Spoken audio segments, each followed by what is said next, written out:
Au nom du Père et du Fils et du Saint-Esprit. Amen. Viens à nous, Esprit créateur, visite les âmes de tes fidèles, emplis de la grâce d'en haut, les cœurs que tu as créés. Évangile de Jésus-Christ selon saint Marc. En ce temps-là, Jésus se rendit dans son lieu d'origine et ses disciples le suivirent. Le jour du sabbat, il se mit à enseigner dans la synagogue. De nombreux auditeurs, frappés d'étonnement, disaient: d'où cela lui vient-il? Quelle est cette sagesse qui lui a été donnée et ces grands miracles qui se réalisent par ses mains?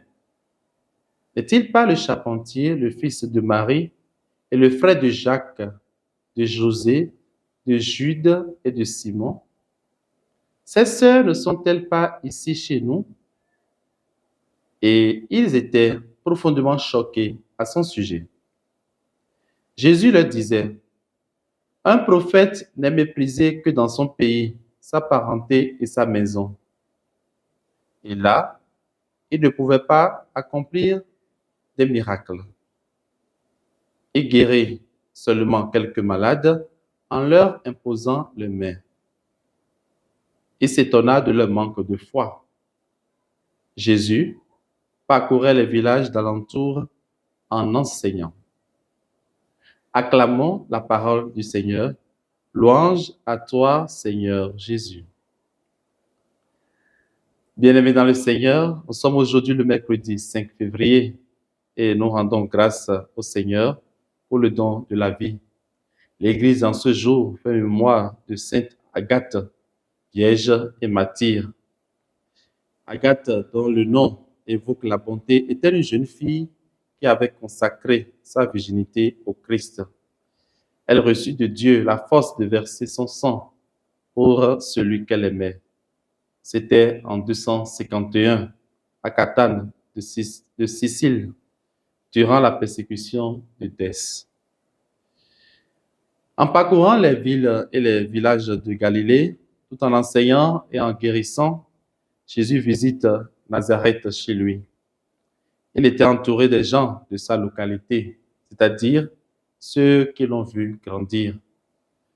Notamment, normalement, un sentiment de fierté devait se dessiner sur le visage en voyant Jésus.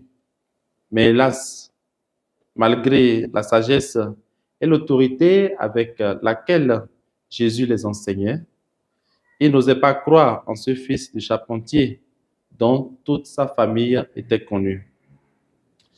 Bien-aimés dans le Seigneur, parfois la familiarité avec les personnes peut devenir un énorme obstacle dans la réception de la vérité et dans la parole qui nous est transmise.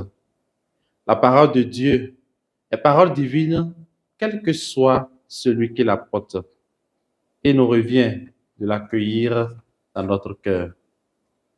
Que cette Agathe dont nous faisons mémoire aujourd'hui intercède pour tout chacun de nous et que Dieu vous bénisse et vous garde dans sa joie et dans sa paix.